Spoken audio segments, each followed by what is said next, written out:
Pak Ustaz, betulkah ada hadis yang mengatakan bahwa Nabi Muhammad sallallahu alaihi wasallam bersabda, siapa yang ziarah makamku, makam dengan makna kuburku, siapa yang menziarahi kuburku, pasti dia akan mendapat syafaatku. Adakah benar dan sahih hadis ini, Pak Ustaz? Jawabnya, tidak ada hadis itu. La aslalah. Itu bukan hadis. Walaupun kita tidak nafikan, ziarah kubur Nabi itu ada fadilatnya.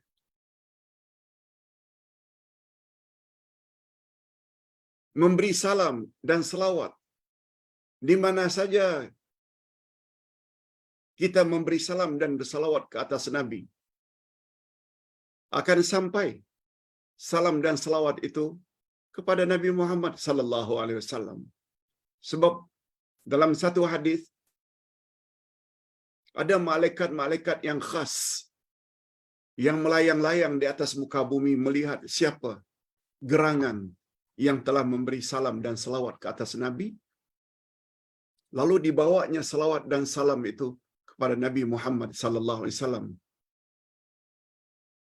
untuk menjawabnya. Ada hadis.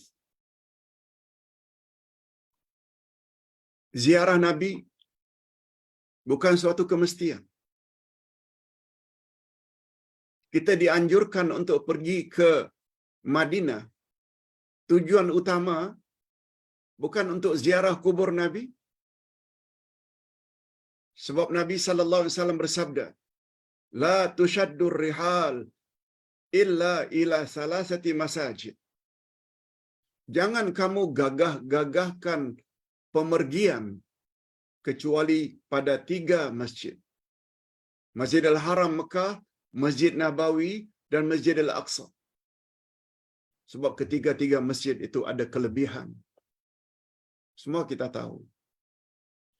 Oleh sebab itu, tujuan utama kita ke Madinah bukan tujuan utamanya kubur Nabi, tapi Masjid Nabawi.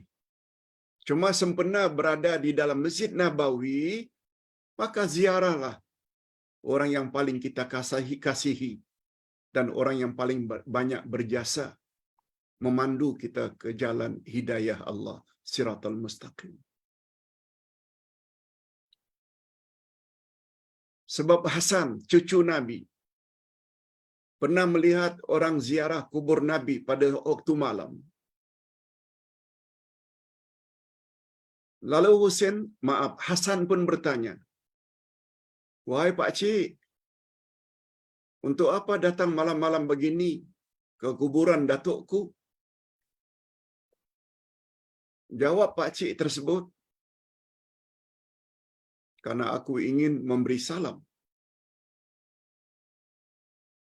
kepada Rasulullah." Coba dengar apa komen daripada Hasan, cucu kesayangan Rasulullah. "Telingaku sendiri yang mendengar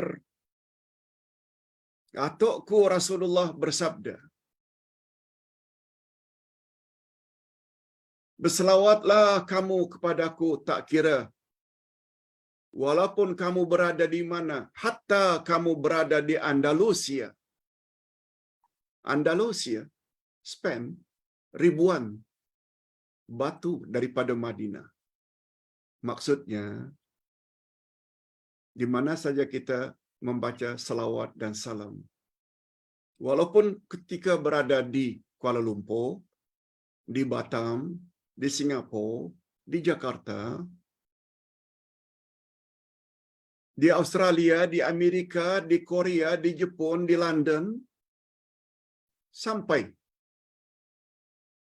sampainya salam dan salawat tidak semestinya ketika ziarah.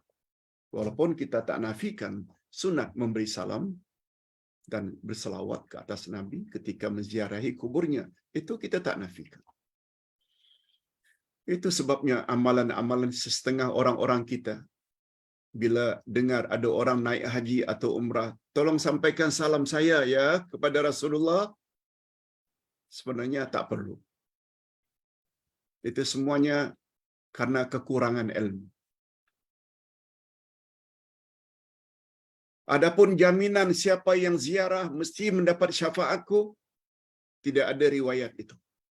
Walaupun kita tak nafikan, Rasulullah boleh memberi syafaat dengan dua syarat. Syarat pertama, setelah baginda mendapat izin daripada Allah, sebagaimana firman Allah dalam surat Al-Kahfi, sebagaimana firman Allah di dalam ayatul kursi, man dzalladzi yashfa'u indahu illa bi'idznih. Tak seorang pun dapat memberi syafaat atau pertolongan di akhirat tanpa izin Allah. Pertama itu izin. Yang kedua, reda Allah kepada orang yang akan diberi syafaat. Reda Allah ini maknanya orang tersebut tidak berbuat syirik. Allah reda kepadanya. Dua syarat. Okey, kita berpindah kepada soalan yang kedua. Pak Ustaz, jika kita sudah niat untuk salat zuhur pada waktu asar, maknanya orang ini musafir. Dia ingin buat jamak takhir. Jam 2 umpamanya, jam 3 umpamanya, dia dalam perjalanan, dia niat, aku nanti tidak salat zuhur pada waktu asar lah nanti. Itu namanya jamak takhir. Dilambatkannya zuhur ke waktu asar. Yes.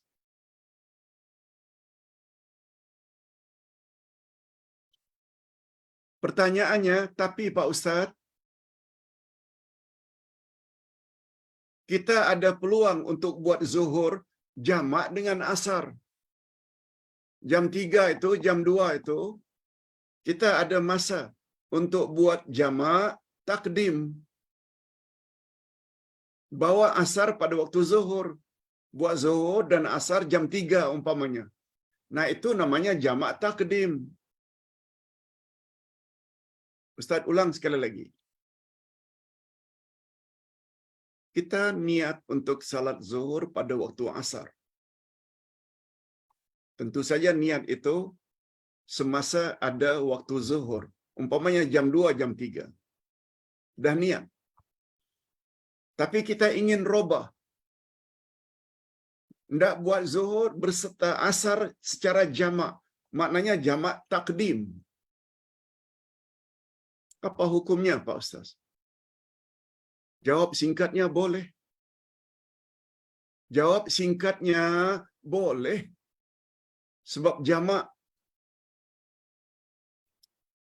ada dua cara. Jamak takhir, bila lambatkan maghrib waktu isya, lambatkan zuhur pada waktu asar, itu jamak takhir. Kita juga boleh buat jamak takdim. Pada waktu zuhur, setelah salat zuhur, kita buat salat asar. Setelah salat maghrib, kita buat salat isya. Itu jamak takdim. Kedua-dua caranya boleh. Tidak ada salahnya. Kita tak boleh katakan jamak takdim lebih afdal dari jamak takhir. Jamak takhir lebih afdal dari jamak takhir. Takdim. Tidak. Kedua-duanya dibolehkan oleh Nabi SAW. Tidak ada masalah.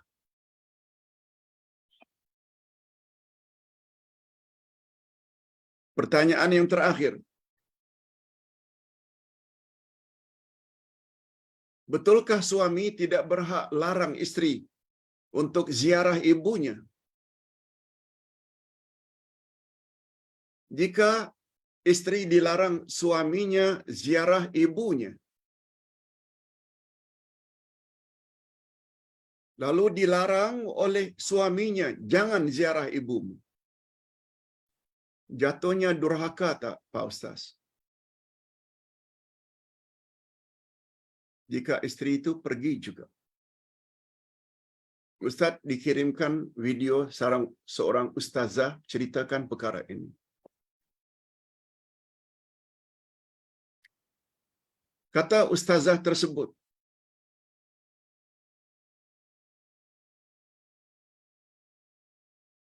tidak ada hak suami melarang istrinya ziarah ibunya. Tidak ada hak. Seorang anak terhadap ibu bapaknya yang keluar dari rahim ibunya setelah dewasa kawin dengan seorang suami. Lalu suami pula melarang istrinya ziarah ibunya. Itu perbuatan yang sangat tidak wajar. Sebab ibu mertua itu juga tergolong ibu. Bapak mertua tergolong bapak. Coba dengar riwayat ini. Abaukum salasa. Ibu bapakmu ada 3. Abuka alladhi waladaka. Ibu bapak yang melahirkan kamu. Siapa itu? Ibu bapak kandung. Yang kedua, abuka alladhi zawwajaka ibnatah. Ibu bapak yang mengawinkan anak perempuannya dengan kamu. Siapa dia? Ibu bapak mertua. Kita kawini anak perempuannya. Itu anak dia. Jadi ibu dan bapak dari istri itu adalah bapakmu juga. Hei suami, namanya bapak mertua. Yang ketiga, abuka alladhi 'allamaka wa huwa afdaluhum. Dan yang ketiga, ibu bapak yang mengajar kamu ilmu dan dialah yang paling afdal.